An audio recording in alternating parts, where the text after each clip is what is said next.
بعد فيديو جديد غير اللي انا صورته انزله لوحده منفصل. دي الميه قبل ما تتنعقم حاجه زباله، سبحان الله. دي الميه اللي انا شربتها. بص بص، باينه المفروض كده باينه. حاجه زباله. وده اليوتيوبر السابق حسين النخيلي الاسبق. بس عنده شويه ظروف كده هي اللي مخلاه يبعد عن اليوتيوب. اكتئب.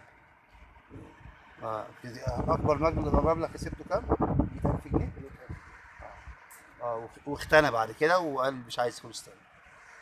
لا انا هيصرف على الناس. ايه ده؟ شايف النتانة؟ تحس ان حد يعني عامل مطرطر. حد متمول وحاجات كده غريبه. حد مبول، متبول. يا عبد نطلع ولا لسه شويه؟ نطلع فين؟ نجيب فطار؟ يلا. ايه؟ نطلع فين؟